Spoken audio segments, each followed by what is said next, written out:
What we saw in the last class is development of impedance equations for a two-step reaction with a single adsorbed intermediate. We will continue with the development of the equation. We did not complete that. So, this is just to refresh your memory. We have a two-step equation.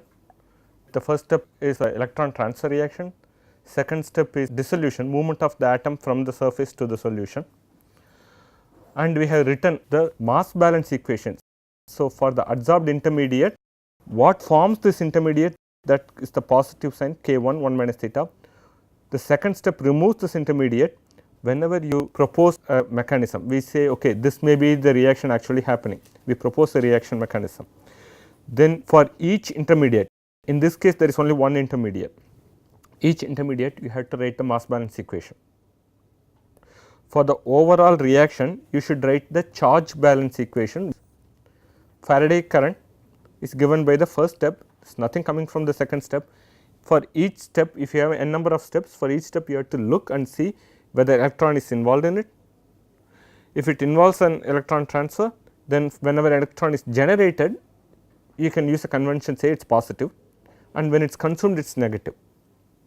Okay. If it is deposition of a metal, then you can say whenever electron is consumed it is positive, whenever it is generated it is negative, it does not matter, you will get the same expression. So, we write the mass balance equation, we write the charge balance equation. For each species we write the mass balance equation, for the total reaction we write the charge balance equation.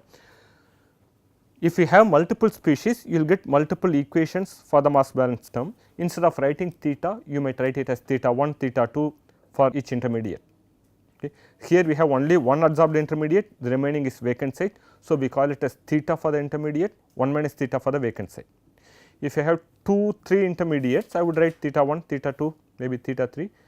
1 minus all these thetas will tell me what is the remaining site. Now, if I have multiple equations, for each one of them under steady state condition, I can get the steady state surface coverage. In this case, I have only one equation, I set it to 0. I have more number of equations, I will write it as gamma d theta 1 by dt equal to some expression, gamma d theta 2 by dt some expression. I can set all of them to be equal to 0 and solve them simultaneously. If they are simple equations with first order reaction, you would get a linear set of equations. You can use matrix inversion or similar method and solve. If you get second order or higher order equation, you may get nonlinear term, you will still end up getting only one set of solutions for this. If you have nonlinear equation, you can get multiple solution, but only one set will come where all thetas are between 0 to 1. A fractional surface coverage cannot exceed 1 or go below 0. So, you will get physically meaningful solution for one case only. Even if you get multiple solution, you can verify. So, the point is that you will get one set of solutions. Here it is a very simple equation. So, you just rearrange it and write this, you get an answer here. After this, we said we want to know what happens when you supply an AC potential. AC potential can be supplied at 0 DC or at any other DC. We take an arbitrary value EDC, then we wrote this equation. After expanding this K1, we wrote it as K10, and then saying that the AC potential is a small amplitude, we wrote this as K1 DC as an approximation. So, any other rate constant which depends on potential, you can write accordingly. If it is independent of potential, it is just going to remain as a constant anyway. So, this part we took care of it. Second part, when we expand this in Taylor series, we realize this theta can be written as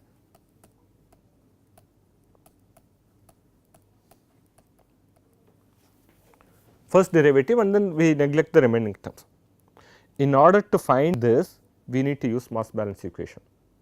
So, remember, whenever you propose a new equation or somebody gives you the equation, you write the mass balance equation. It may be one or many, depending on how many adsorbed intermediates are there.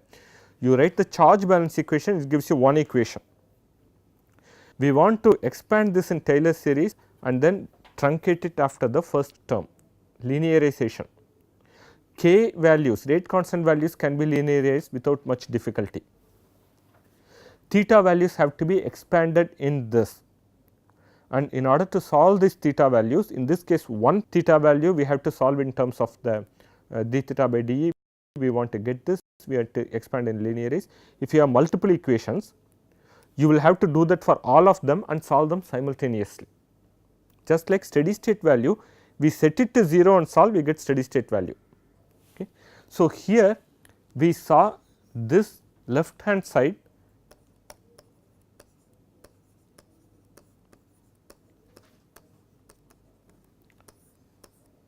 this is at that particular EDC. Left hand side can be written as d theta by dE, dE by dt, but then dE by dt we can write it as EAC j omega. So, gamma remains here, d theta by dE remains here, dE by dt becomes j omega EAC. That expression or that form is going to remain even if you have multiple theta 1, theta 2, theta 3. For all of them, you will end up writing j omega gamma EAC d theta 1 by dE, d theta 2 by dE, d theta 3 by dE, etc. on the left hand side. Right hand side, we recognize k 1 should be written as k 1 dC 1 plus B 1 EAC, it is an approximation.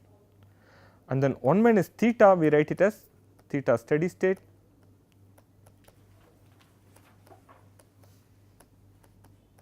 I should actually write each time as evaluated at EDC.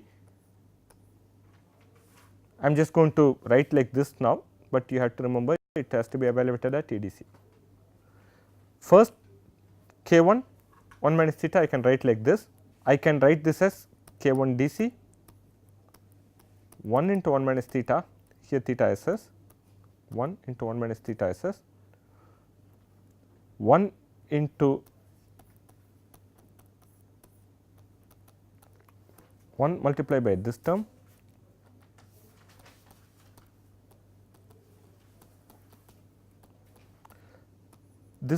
multiplied by this term, and then the fourth is going to be B 1 minus d theta by dE EAC square. Okay, I think this area is not going to be visible, so I am going to rewrite it here with a negative sign EAC square this. Now, we have truncated this series and always said EAC is small number, EAC square, EAC cube, etc. are all going to be very small. Therefore, we are going to neglect this term, fourth term here, and all that we have done now is to write the first part of the right hand side. We have to do the same thing for the second part. So, we have to expand this in Taylor series, truncate after the first term, multiply the terms, and then make sure that only the first order terms are retained and everything else is taken out or neglected. So, that means we have to write for the k 2 theta. K 2 is a constant, we do not have to worry, it is not dependent on potential. So, we will write the second part as minus k 2 theta SS plus d theta by dE into EAC, and then we neglect the remaining components. This equation we have written the left hand side, we have written the first part on the right hand side, second part on the right hand side, we can equate them and then see if we can simplify it further.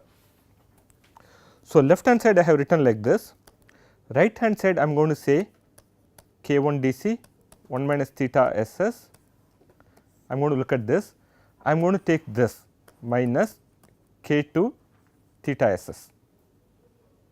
It is a constant term, it is not multiplied by EAC, here also it is a constant term not multiplied by EAC, this and this I am keeping them together.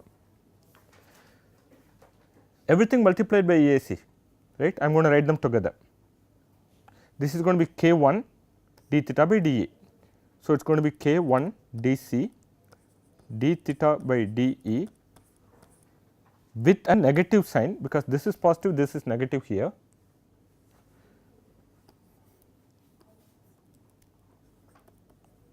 I am going to pull out EAC here, k 1 B 1 1 minus theta SS.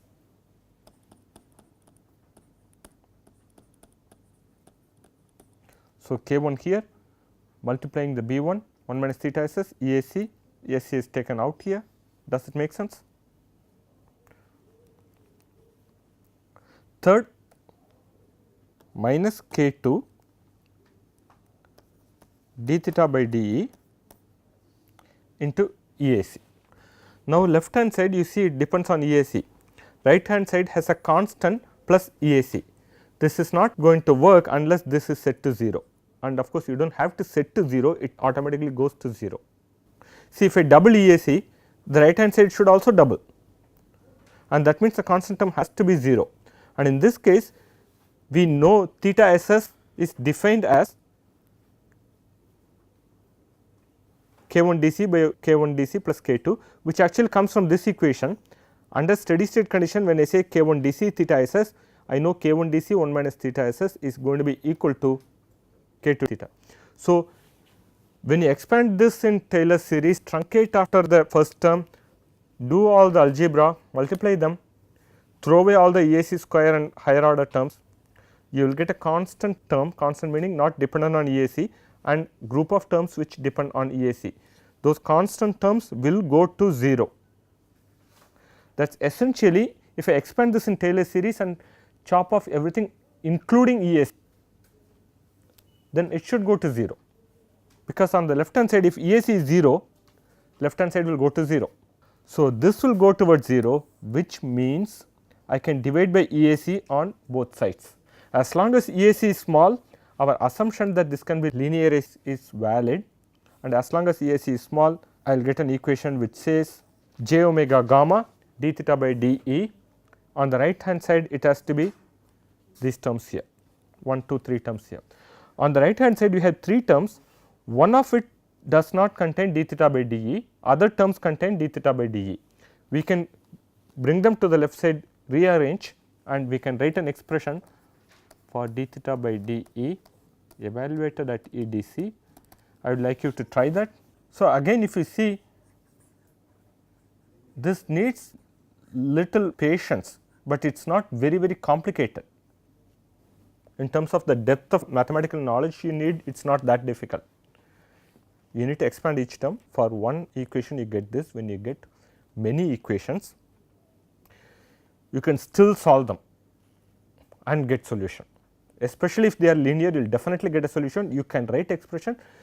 Here it is going to be d theta by dE is some number. When it is many more intermediates, you will get much longer or larger expression. You will still get this expression in terms of known values here. What do you get here? Here I have written it as K1, which is actually K1 dC, B1, K1 dC, 1 minus theta SS comes in the numerator. You are going to get K1 dC plus K2 plus j omega gamma. Is that correct? If I give you theta 1 and theta 2, another set of equations, you would still be able to solve it. We will see an example later. Here I want you to see this, that you would get an expression for d theta by dE under small amplitude perturbation. You can get an analytical expression. It basically needs you to look at mass balance equation and rearrange the terms. So, this theme is going to be there for any of this mechanistic analysis. We are assuming mass transfer is fast, we are assuming solution resistance is negligible, we are assuming Langmuir isotherm model is valid, which means K1, K2, all these things, they can depend on potential, they can depend on temperature. We are always looking at isothermal conditions, so we will not go into that. They depend on potential or they may be constant. They are not going to depend on theta. If you use Frumkin or Temkin isotherm model, K1, K2, all these things will depend on possibly theta also, in which case when you linearize it becomes a lot more complex. So, you will have to write K1 as K1 0 e power B1 e, possibly e power g theta. So, when I say I expand this, I can't just put E as EAC and EDC. I also have to write here theta as theta SS plus d theta by dE, and then expand this exponential again in, it is again possible, but it becomes even more complex, and you may or may not get a simple analytical solution. You may have to use numerical method, and if you are going to go through that much pain, there are better methods to handle it. Better meaning it is more complex than this, but simpler in terms of visualization. Okay, we get an expression here now I want to look into the Faraday current and then say, okay, I got an expression for d theta by dE. Now can I get the impedance for this? Okay. So, I Faradaic in presence of DC plus AC, we wrote it as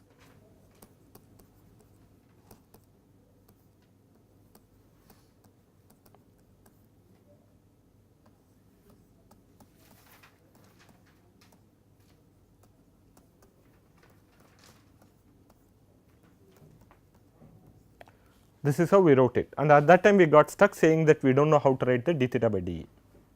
Of course, the remaining terms are neglected. So, this I can rewrite it. I will take the first term here, first term and first term here meaning 1 minus theta ss. I will write this as k1 dc into 1 minus theta ss. That is going to be DC current. So, I have k1 dc 1, 2, 3, 4 terms here, and I recognize EAC into EAC, AC square, I can throw it away. So, I am going to get 1 into this term, B1 EAC into this term, they will be retained. So, I am going to write it as F k1 dc B1 1 minus theta ss. So, it is going to be F k1 dc, second term here and the first term there. EAC is taken out here. Now, F I keep it here, k1 dc I can still write it here.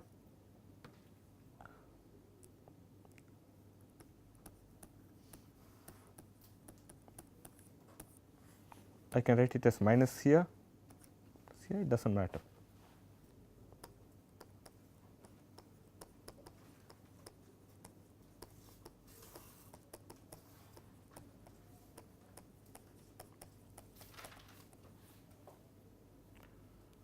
Okay.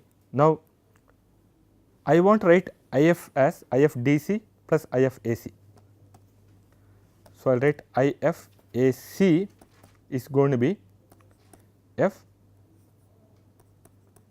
k1 dc B1 1 minus theta ss minus k1 dc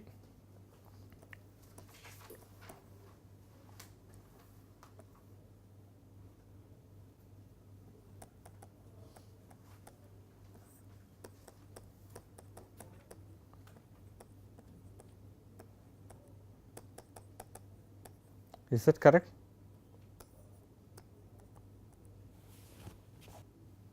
What is d theta by dE? Now, if I bring it here, when I apply an AC potential, I get this AC current. The ratio of current to potential is going to be admittance, that is inverse of impedance. So, Faradaic impedance, if I apply an AC potential, the reaction will respond with an AC current, and that impedance can be written as IF AC by EAC, and this is the expression for the Faradaic impedance. So, given a reaction, we should be able to get the expression for Faradaic impedance. So, given a reaction, we have to know the parameter values k1 0, B1, k2, we need to know gamma, you need to be given at this DC potential, I am applying at this frequency, I am applying the AC, tell me what the response is going to be, and you can write the response. You can write the response, you can write the expression for the Faradaic impedance. You should also be able to guess by looking at this what kind of result you would get. Once you are done copying, let me know, we will move on. How do you know what we are going to get? When omega increases, what will happen? When omega increases, this term B1 is going to be positive, K1 is a positive number, theta is going to vary between 0 to 1, that means this is also a positive number. 1 minus theta is going to be positive number. K1, K2 is not K2 DC, right, it is just K2. K1 and K2 are going to be positive numbers. Omega is a positive number, gamma is a positive number. So, when I increase omega, this term is going to decrease. When this term decreases, this with negative sign. So, the actual value is going to increase. So, minus 2, minus 10, among this minus 2 is a larger number. So, when omega increases, this term decreases, first level. Second level, with this it increases. Third, that means 1 by Zf is increasing, Zf is decreasing. So, remember, for a capacitor, impedance is written as 1 by j omega c. For an inductor, it is written as j omega L. For a capacitor, when you increase omega, impedance will decrease. For an inductor, when you increase omega, impedance will increase. So, if you had to guess, you can say this is going to look like a capacitor, but this is not a pure capacitor, it is not just 1 by j omega gamma, it has k1, k2 in addition to that. It also has another constant term here. All these things put together will look like this. Remember, this can be written as YF, inverse of impedance can be written as admittance. Okay. If I have two electrical circuits in parallel, I will add the admittance. So, this is admittance of one circuit, this is the admittance of another circuit. Admittance of one circuit, this looks like a resistance. Admittance of a second circuit has a constant value and a capacitive behavior, and this is going to be represented by resistors and a capacitor. This entire thing is going to represent Faradaic impedance.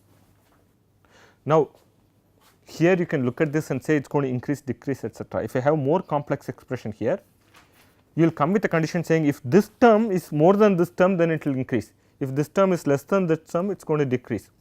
Same circuit will work, except that some of them will have negative values, and if you have negative values here, this will become an inductive loop. This particular example, it can never become an inductive loop, because all these terms we can check and verify that they are only positive values. So, these are just given in the PowerPoint as look at the left term, look at the right term, expand that, simplify it further, set the first term to 0. Among the 4 terms, the fourth term goes because AC square is too small, first term goes because it is steady state equation, and then you can rearrange and get the value for d theta by dE. All these approximate terms become semicolons here, and you can write the expression for Faradaic impedance, which is exactly what you have done now.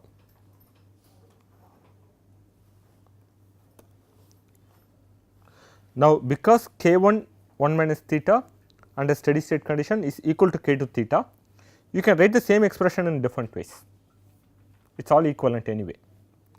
And once you know the expression for Faradaic impedance, you can recognize that you may have a solution resistance. In this case, I assumed it is 0. You have a double layer capacitor and you have a Faradaic impedance which looks like this.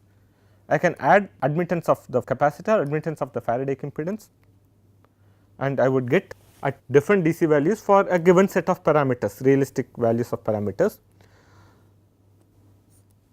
0.1 voltage of DC with respect to equilibrium, that is giving me the black color line. I increase the potential, DC potential. AC is still a small number. What is small number is 5 millivolt, 1 millivolt. I have not mentioned that, but we will say it is small enough so that EAC square and other terms can be neglected. Then when I increase the DC potential, it retains a semicircle shape, but the first loop hits at an earlier stage, the second loop hits at a later stage. I increase it further, the first loop hits at even earlier stage. That means, charge transfer resistance in this example decreases when I increase DC potential. Polarization resistance increases when I increase DC potential. It is for a particular set of values. If I give you different kinetic parameter, you may get a different type of result. This case, I think in general charge transfer resistance will decrease with increase in potential for this particular type of reaction. Polarization resistance, I do not remember now how it is going to behave. You can still guess it. If omega is going to go towards infinity, this will go away, correct. When omega goes to infinity, only this term will be retained, and that is the charge transfer resistance. When omega goes to 0, you can calculate the value. This term will be retained, this term will also be retained, except that this is gone. But then it becomes difficult to guess unless you go through a lot of arguments to figure out under what condition will this keep increasing with potential, under what condition will keep decreasing with potential. This example, RT, it is little easy to guess. K1 DC 1 minus theta SS, you can write the value. RT, it is not RT, it is going to be RT inverse because it is admittance. RT is the impedance at infinite frequency. It is going to be F B1 K1 DC 1 minus theta SS, and that is going to be same as F B1 K1 DC K2, and we have seen this before.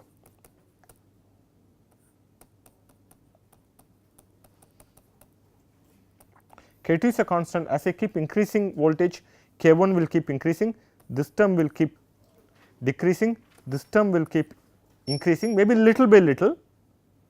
That means RT inverse is going to keep increasing, RT is going to keep decreasing. So, as I increase the potential, initially it will decrease a lot, after that it may decrease very little, because when this term becomes very K1 DC becomes very large, further increase is not going to show up as a much more different value. As K1 is going from small value to medium value, you see a significant difference. As you go to a large value, you will see slight asymptotic behavior, but it is always going to decrease a little. K1 DC is K1 value at a DC value. If I keep changing the DC potential, what will happen to the RT? That is what I am looking at now. So, K1 DC is like decoupled, right, as K1 DC into e to the power. K1 DC is basically K1 evaluated at EDC. So, there is no Taylor series business here. When I apply a small amplitude perturbation on top of a DC, we had derived all these equations. At that time, I will get an impedance spectrum which goes like this. This value where this first loop appears to hit the real axis is the charge transfer resistance, and from measured data, I am assuming that we will measure data, we will propose a model, come up with an equation, fit this spectrum. Unless you are lucky, it will not fit the spectrum very well at many potentials. If you are getting it only one potential, there is a problem, we will come to that later. You should not measure the impedance spectrum at one potential and then propose a model and fit it. That is like taking one data point x and y and fitting it to linear equation a plus bx. You will get infinite number of solutions. But here, because of the way we fit it, you might get one solution and you might be happy that, oh, okay, I can fit it well, this is a solution. I will give you another solution. We may get one solution because we are not familiar with the process of getting multiple solution in these cases. If it is a pair of points x comma y and you have to fit it to y equal to a plus bx, we know how to get it and we can recognize that it has infinite number of solutions. This case also, later stage, I will show you how to find the minimum number of DC points at which you have to acquire impedance spectrum. This case, you need to acquire impedance spectrum at least 2 DC potentials, but there is a way to get this systematically. So, this expression is to estimate RT quickly, you do not have to really go through a lot of calculations. Of course, you have to get lot of equations to come up to this level, but once you come to this level, to give it an Excel or MATLAB and guess what the value of RT is going to be, not guess, calculate the value of RT is going to be, RP is going to be. It does not need complex number because the omega will go away. Omega goes to infinity, once expression goes away, omega goes to 0, j omega gamma goes away. So, you can use normal equations, meaning no complex numbers, and get the values. That helps you get an idea, is this parameter value I am guessing here, is it going to be reasonable enough to model the spectrum. So, once you derive the expression for impedance, you can also get the value for RT and RP by simplifying this expression. Yeah. So, are we assuming by deriving that solution resistance is negligible? Yeah. But then we are finding Faraday impedance, right? And yeah. that does not depend on, like, solution resistance is just another component in the circuit. No, it does not work that way. Okay, what happens is this. Say this is solution resistance. we measure impedance between these 2 points, correct. We apply a DC potential and on top of which we apply an AC potential which can be written like this. Now, if you apply DC potential, how much potential drop occurs here and how much potential drop occurs here? This I will call it as E1, this I call it as E2. E1 plus E2 is going to be E. Now, what is the impedance on the right side? That depends on omega, because capacitance impedance depends on omega, Faraday impedance depends on omega. So, this offers a variable impedance. So, a fraction of this potential is dropped here, a remaining fraction is dropped here, and that fraction varies with omega.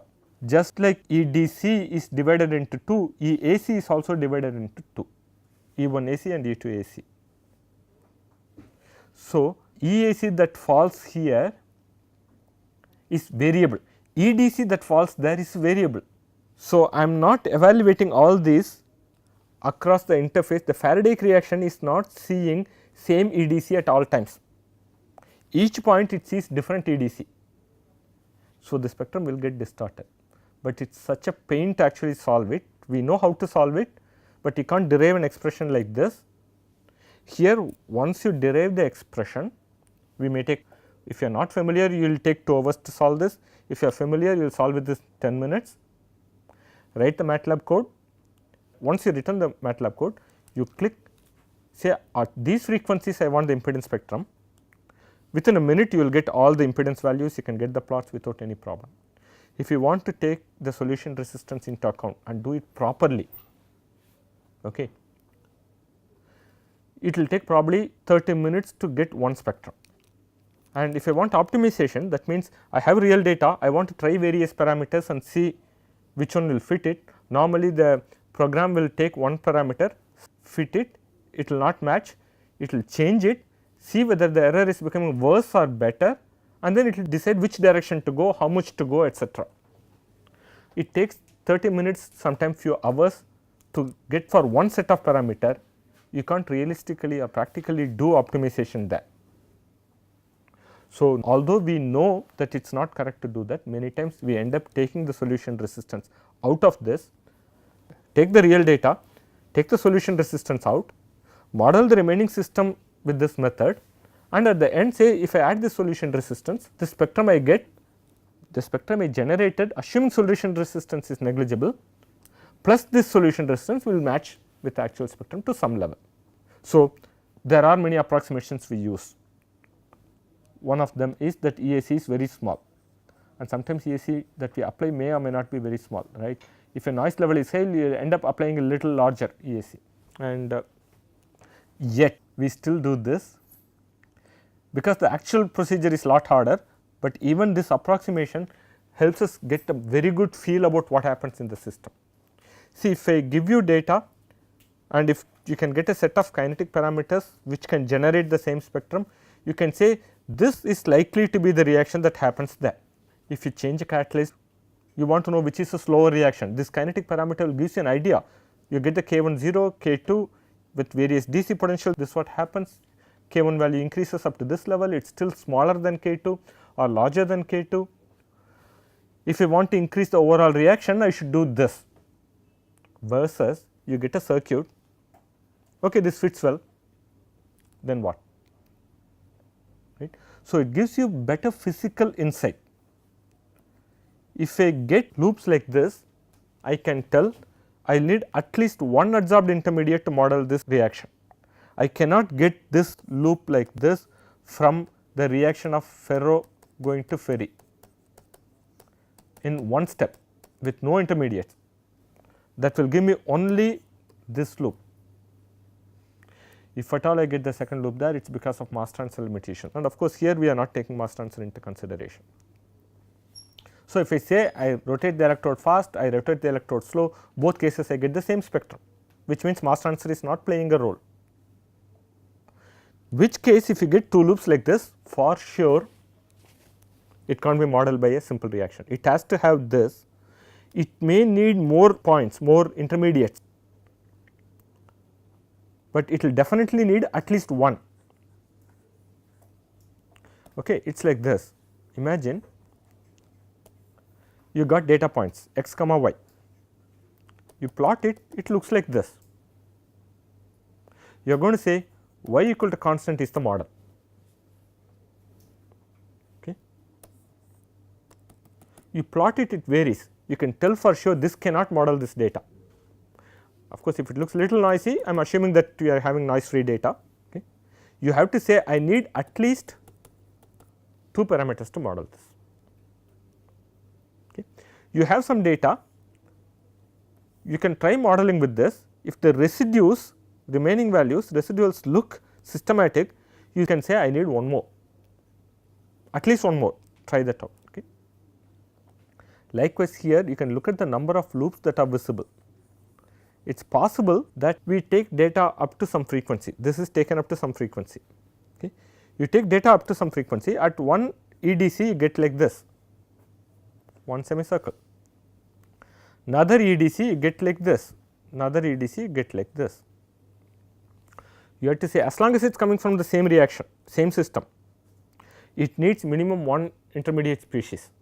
Although the first data looks like a semicircle, I can model with a simple system like this. First data, if I model with this, I will get too much uncertainty here. So, one system 3 DC potentials, I have taken 3 spectra, one of them is modeled by a Randall circuit, another one needs one more Maxwell element here, another one needs Maxwell element here. I basically have to use 2 types of electrical circuit to model 3 spectrum, whereas I need one reaction to model 3 spectrum. Not only that, how many parameters do I need? Okay. Very early in this, when we looked at the impedance, we looked at it and said if I want R, C, R, I want 3 values from this for only one spectrum, right. We do not even worry about, oops, okay. We do not even worry about the remaining, we just say one spectrum. I need 3 data points minimum, meaning one frequency, I need one impedance, impedance contains real and imaginary or phase and magnitude. This way you need to give me data at minimum of 3 frequencies, only then I can extract 3 values from this, preferably more, we will use regression and get it, we will usually get like 30, 50, so many number of points in one spectrum. Of course, if the spectrum, if I give 3 points here, 1, 2, 3, it is very difficult to get these values with confidence. 3 points I will not get any confidence, even if you give me 5 points, 1, 2, 3, 4, 5, all of them are here, I can't really tell where this will end up. That is, I can't really tell where this value of RP is going to be. Generally, if you have wide enough frequency range, many number of points, your confidence in this will be better. So, I can extract 3 from this. If I add this, I need one more circuit, 1, 2, 3, 4, 5. So, in the first spectrum I need 3, second spectrum I need 5, third spectrum I need 5. These element values are going to be different, maybe solution resistance is same, we will leave that part out. I need minimum of 2 here, even remove the double layer capacitance. I need 1 point here, this represents Faradaic reaction, here 3 points are needed for a Faradaic reaction, 1 more DC, 3 more points are needed, 1 more DC, 3 more points are needed. When I take it multiple DC in the electrical circuit model, I need more and more parameters. That means, I have equations which at one DC I get 3 parameters, another DC I get 3 parameters, another DC I get 1 parameter. I am fitting one spectrum without fitting the other spectrum simultaneously. I fit one spectrum to this circuit, I get this. I take this model, take the data, fit it, I get one circuit. In reaction mechanism, we take one reaction, we generate all the spectrum at all EDC using one set of parameters. Here the number of parameters may appear to be more, meaning I have K1 0, P1, K2 and gamma, right. I have 4 parameters here. Somebody who looks at this Maxwell circuit would say, okay, EEC I have 3 parameters, in reaction mechanism I have 4 parameters. So, I have more parameters, you can fit it easily. Not true. One DC you have 3 parameters, another DC you are not going to relate the first resistance to the second resistance, it is just 3 more parameters, 3 more parameters.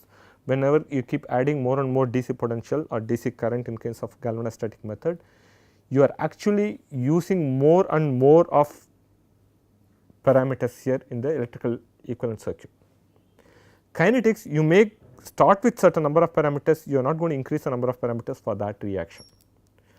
So, sometimes we will use 20 parameters in a kinetic model to model spectrum in 5 different DC potentials, 6 different DC potentials. Maxwell circuit, each one of them I might use 5 elements. So, if I use 5 elements and 6 potentials, I am actually using 30 variables, and yet I will not get physical insight. So, we will stop here today. Tomorrow I want to continue with another reaction, which is a slightly different reaction. It still has one intermediate species, but something that can give rise to a capacitive loop at one potential, inductive loop at another potential. You go to circuit, you have to say I want to model this with capacitor, I have to model this with inductor or a capacitor with negative value, but multiple types of patterns can arise from one kinetics. Okay? We will see that tomorrow.